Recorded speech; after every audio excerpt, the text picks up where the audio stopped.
The Ottoman Empire lasted some 600 years and spanned 3 continents, hugging the eastern Mediterranean.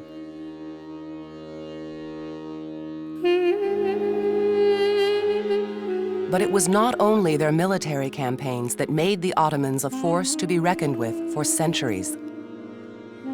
In an era when neighboring states persecuted, exiled, or massacred their minorities, the Islamic Ottoman state was willing to tolerate difference. Its subjects included not only Muslims, but large numbers of Christians and Jews.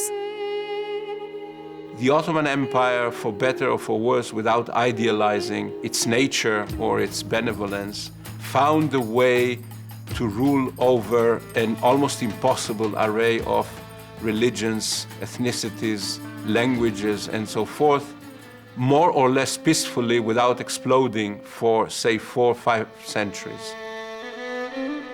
But as Ottoman power eventually ebbed, the diversity that had been a strength in one era became a weakness in another. Changing political forces within and without the empire created a toxic stew of ethnic and religious hatred. That hatred would finally boil over amid the carnage of World War I and contribute to the Ottoman Empire's own death rattle.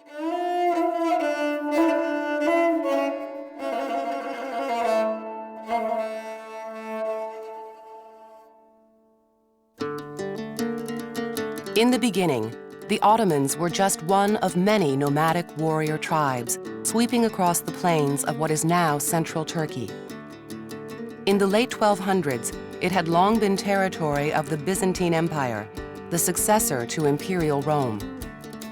But Christian Byzantium was collapsing, and chaos was everywhere. The eye of the gathering storm was a charismatic tribal chieftain named Osman. Osman, probably because of force of personality, became the head of a group of warriors. The strength of his enterprise was based on his willingness to reach out to whomever might be useful to this new state that was in the making. To outsiders, Osman sounded like Ottoman, and the name stuck. They have a reputation, I think, for establishing a certain amount of order. And I think that that holds a great deal of water with people. I think that it has a great deal of appeal, especially if there is anarchy all around. And so if you really want your state to survive in some fashion, in a healthy kind of fashion, you just as soon hitch your wagon to the Ottomans as to somebody else.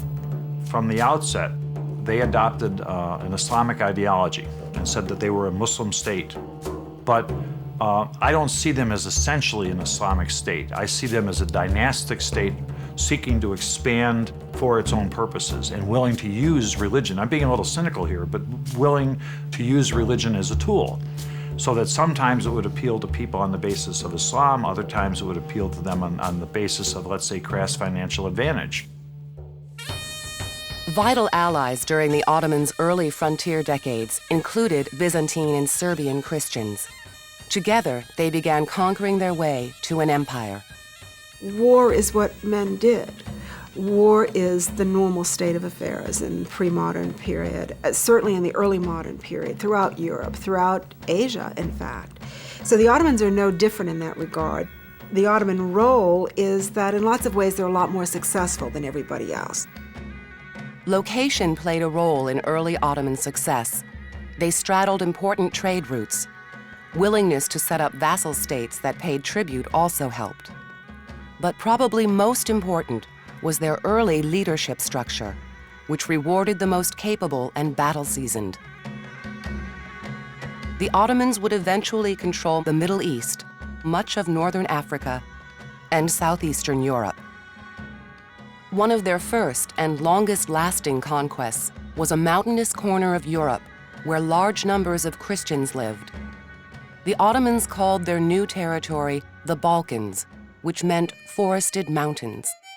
When the Ottomans first conquered the Balkans, they were largely welcomed by the populations that they were actually bringing under their rule. The Ottomans offered stability, security, and very often lower taxes. The Ottomans became renowned for their fair taxation and for the fact that they protected the peasants.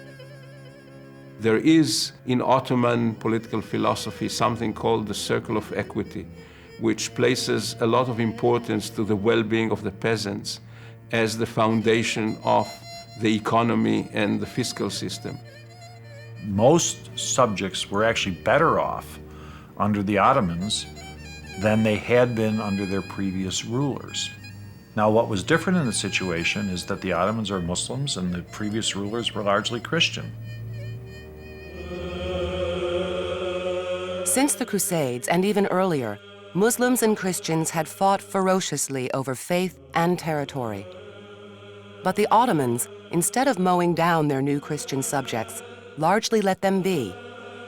There could have been other things that happened to that population. They survived not because the Ottomans couldn't do something about them, but because they wouldn't do something about them. To the pragmatic Ottomans, ruling with a light touch made sense. Peace in newly conquered lands freed them to conquer more. And coming from frontier regions where faiths and traditions intermingled, they saw no need to impose a uniform culture. At the beginning of their history, the Ottomans had that relatively flexible appreciation of Islam. We have to realize that they themselves were relatively recent converts to Islam. So at the very beginning, they brought many of their elements from their animistic past, from Central Asian past, and incorporated them into their own understanding of Islam. And that flexible understanding of Islam made people, for example, people in the Balkans, to see the Ottomans as relatively tolerant rulers. The formal official standards were of toleration. Because the Ottomans adopted Islam as the official religion of the empire, they were bound to Islamic precepts. Islamic precepts said that Christians and Jews had received part of God's revelation. And because they had received that revelation, they were entitled to the respect of Muslims and to the protection of their religion by the Islamic State under whose rule they had fallen. The people of the book, i.e. Christians and Jews, have to be protected, their livelihood and their lives guaranteed, although on a lower civil status than Muslims.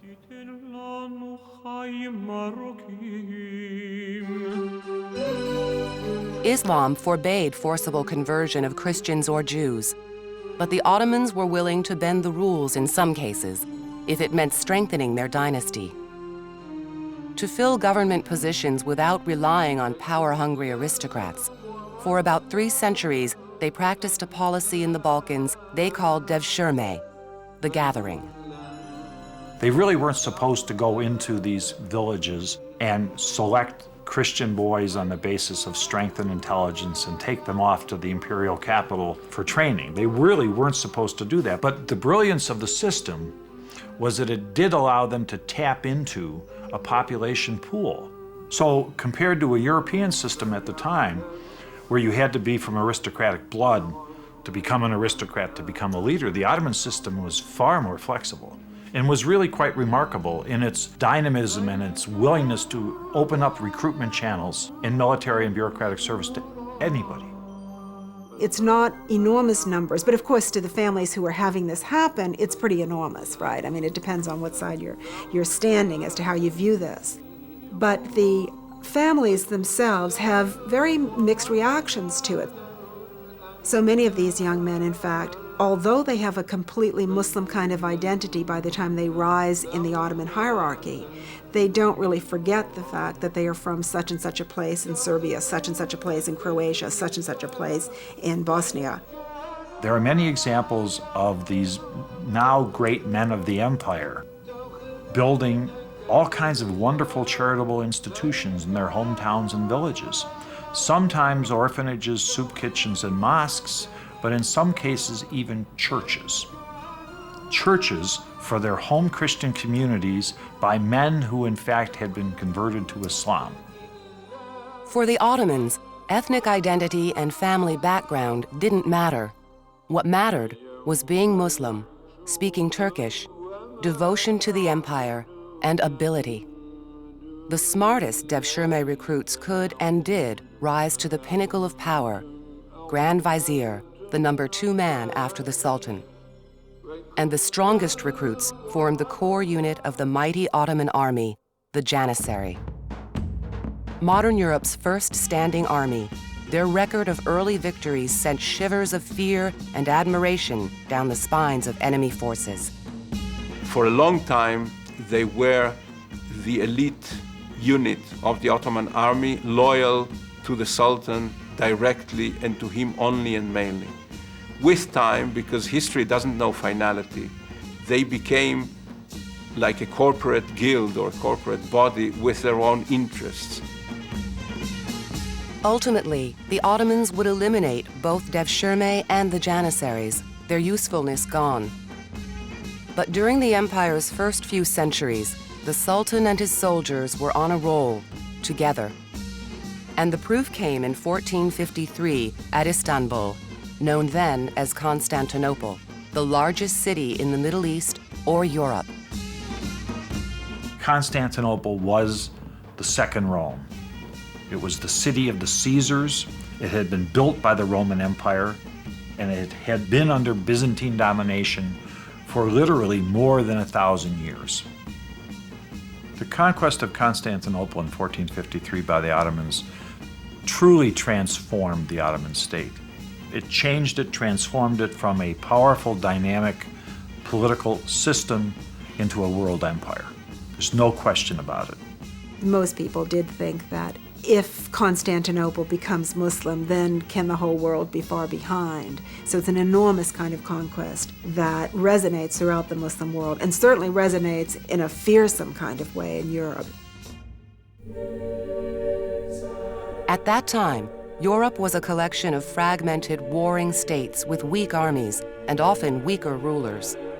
For them, the Ottoman victory signaled the triumph of strange and terrifying barbarians. And I'm not saying that there weren't brutal acts that were performed, there were. But by and large, the Ottoman attitude towards Byzantines was to incorporate those traditions into their own. And there's a powerful symbolic statement there, which is when one culture supplants another, you can destroy that old culture by obliterating it physically. Or you can say that we are the next stage of evolution and we're replacing it and becoming, no longer Hagia Sophia, the Church of Holy Wisdom, but becoming a great imperial mosque.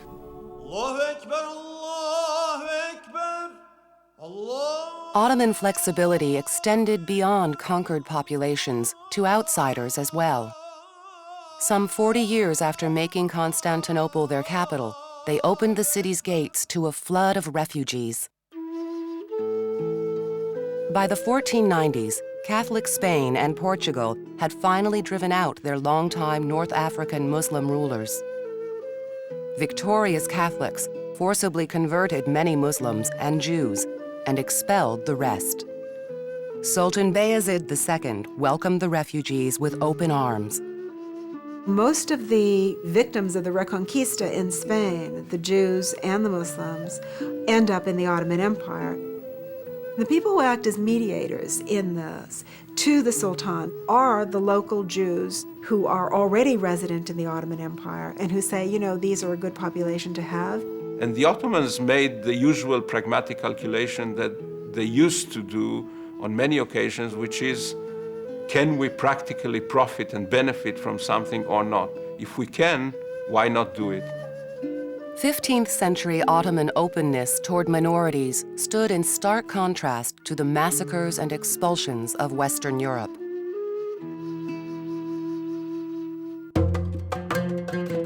By the 16th century, the Ottomans absorbed a new population as they took over the Middle East, including the holy cities of Mecca and Medina. For the first time, the sultans became the official defenders of the faith, with large numbers of Arab subjects.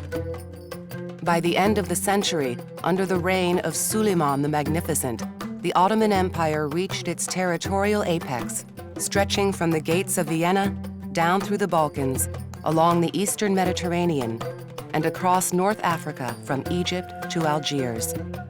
The number and variety of people under Ottoman control would be enormous.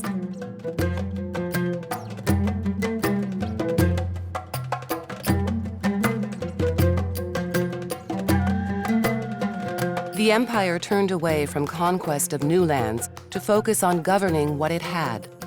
And for many years, it did a relatively good job, granting provinces a fair amount of autonomy as long as taxes rolled in, keeping peace within the empire, and allowing subjects to go about their lives. In 1600, the average Ottoman probably was living better than the average subject of a European state at the time. Longevity was probably greater, better access to sanitation facilities, better food, better security of life. Christians and Jews in the Ottoman Empire had their own institutions, had their own structures, schools, courts, and leadership. They were allowed to live in relatively independent fashion. And for the most part, you don't see Ottoman authorities coming to a particular, for example, Christian village and giving orders to these people. Christians and Jews paid a special tax. They followed rules about the clothes and colors they could wear, and they were barred from the military and government service unless they converted. They also lived in separate quarters in the big cities, although there was quite a lot of contact. Jewish women, for instance, in certain periods, in certain places, although they were supposed to be under separate legal systems, opted to go to the Islamic court because they thought, and to some extent rightly so, that the laws of inheritance and property were more favorable to women in the Islamic courts according to the particular Islamic school of law that prevailed in the Ottoman Empire than Jewish law. By the 1600s, governments around the world fearfully deferred to the Ottomans. The empire's navy had fought in wars as far away as Indonesia, and it skillfully played one European power off against another. But no empire lasts forever. By the 1700s and 1800s, Western Europe was growing powerful with wealth from colonies abroad and new technologies. The Ottomans were literally losing ground in the Balkans, their military no longer the undefeated war machine of an earlier era. The Ottomans were very much aware of the fact that they were lagging behind, especially in the military realm. They were aware of the fact that, European armies were more and more powerful, every day. And there are certain things that Ottomans could not generate by their own. By the 19th century, Europe was also an economic threat. Cheap, mass-produced European goods drove Ottoman craftsmen out of work. Along with growing external challenges, the Ottomans faced an internal crisis: nationalism. Inspired by nationalist movements in Europe, groups who shared a language, culture, and ethnicity began to pledge loyalty to each other, not a distant sultan. Old understandings and relationships began to fray. Nationalism is a phenomenon that began to appear in the 18th century and increasingly in the 19th century. It was a principle that completely transformed the ways human collectives define themselves, their aspirations, their politics, their struggles, and so forth. The empire is based on the ability of people from different communities, ethnicities, religions to live with each other. Now this notion of nationalism emerging as an ideology, that was the worst thing that could have happened to the Ottoman Empire during this period. Greeks, Serbs, Romanians, and Bulgarians proclaimed themselves separate nations. Major European states saw the empire's growing weakness and tasted blood. When one Balkan province after another took up arms, European powers egged them on. When a revolution occurs or a rebellion occurs, often it's not, in fact, the peasantry that is saying, oh, we just can't bear it anymore. It's really populations that feel themselves to have their aspirations denied, either because they think that they're paying too many taxes that they would just as soon be collecting themselves, or that they're being ruled by a population that they regard as inferior to themselves. So you have these separatist movements that erupt in many areas of the Balkans in the 19th century. Virtually all those movements end up having great power European support of one kind or another.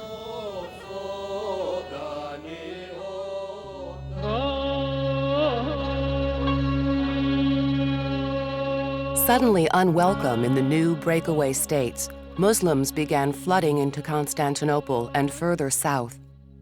Russian occupation of Crimea, a one-time Ottoman province, sparked more expulsions. Between 1783 and 1913, some 5 to 7 million Muslim refugees arrived in the ever-shrinking Ottoman Empire. Many of the Muslims who are expelled from the Balkans are not Turks, ethnic Turks. They are those nationalities that converted. These people are settled in areas that are already tight in subsistence to begin with, and oftentimes in areas where there are Christian populations, Armenian populations. So there's a real land hunger here and a lot of anger. So I'd say that communal relations are certainly poisoned by the rise of nationalism. Could the Ottomans do anything about this? They did. They tried to generate this sentiment of Ottomanism, the sense of identity that's based on being a citizen of the Ottoman Empire. But ultimately, it was a futile attempt because, the sentiment of nationalism was particularly strong, very strong during this period. They understand that they are embarked in a life and death struggle. And what they try to do is they try to reorganize the state. And they try to implement a new principle of social organization, which is equality of all subjects before the law. They seek to eliminate the old system, which was one of toleration, but it was one in which Muslims were superior to non-Muslims. The Ottomans began a reform effort as ambitious as anything they'd ever tried. All men would be subject to the same Ottoman laws. The Sultan even banned turbans and ordered everyone to wear the same modern headgear, the fez. But by the 19th century, the Ottomans inspired more contempt than fear in the West. Russia's Tsar even called the empire the sick man of Europe. Britain, France, and Russia encouraged Ottoman reforms, but also threw their diplomatic weight around. They demanded special protections for Christians within the empire, such as exemption from many Ottoman laws and military service. You can't have a unified state and criterion of citizenship according to which everyone is equal before the law and before the state, and at the same time give special concessions to people who are not Muslims, and that put the Ottomans in an impossible position, especially because they were too weak sometimes to thwart European pressures. By the late 1800s, Ottoman weakness took many guises. One was financial. Reforms in education, industry, and the military were hugely expensive. So they started to borrow. And borrowing is addictive. And they borrowed too much, and they couldn't pay it back. And in the early 1870s, they went bankrupt. And the only way that they could figure out, in the context of the time, to pay off these massive foreign debts was to allow the creation of something called the Ottoman Public Debt Administration, which gave the European creditors of the Ottomans very important controls over chunks of the Ottoman economy. The more power the Ottomans lost to Europeans, the more radical their reform efforts grew. And in 1908, a group of reform-minded military officers forced the reigning sultan to abdicate. They replaced him with a more compliant relative and took over the government. Officially the Committee for Union and Progress, they were nicknamed the Young Turks. Nationalism had finally come home to roost, and many Ottoman elites began to call themselves Turkish.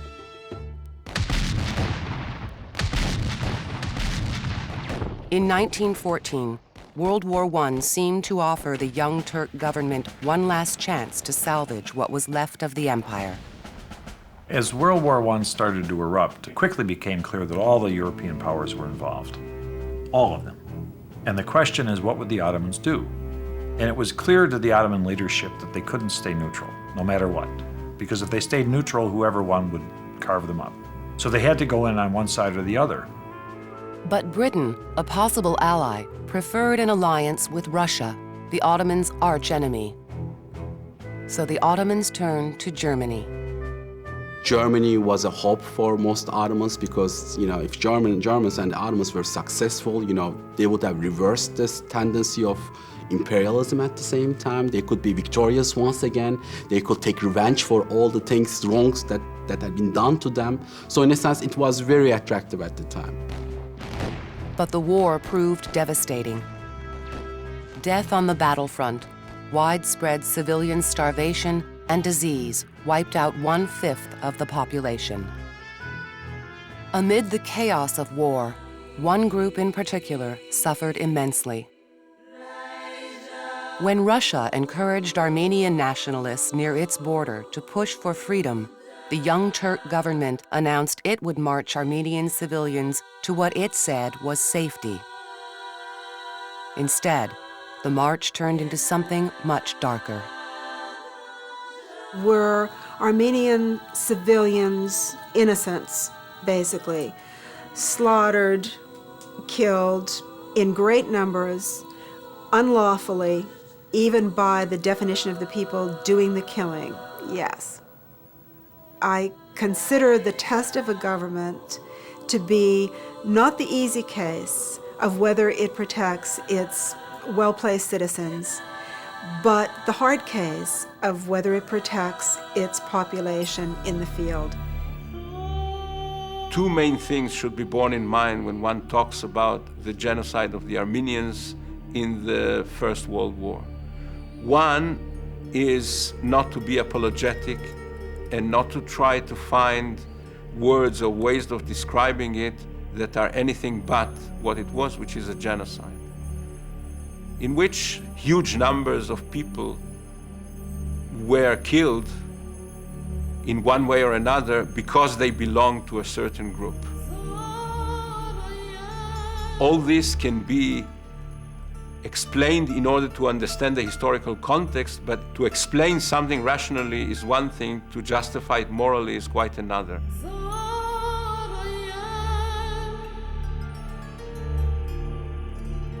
The other thing is that this shouldn't be used as a way to explain the whole of Ottoman history and to say that Ottoman history inevitably led to the genocide of a certain group. This is not only dangerous and, in my view, racist, it's absolutely false.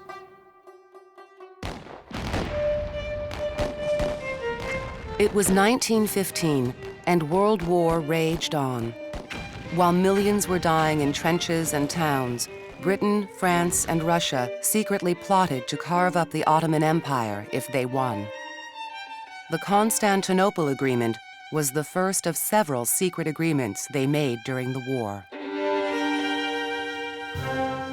But a rebel Ottoman general, Mustafa Kemal, short-circuited their plans. In the wake of the British and French victory in 1918, he forced foreign invaders out of the Ottoman heartland and declared the independent Republic of Turkey. Kemal, later known as Ataturk, turned his back on the Ottoman past and its capital, Constantinople, and built a new capital, inland, at Ankara. But nationalist Turkey wasn't alone. Many of the new states carved out of the Ottoman Empire turned their backs on it and each other. If you want to be a Greek nationalist, you have to celebrate your Greek identity, which implicitly means that you have to belittle other forms of nationalisms.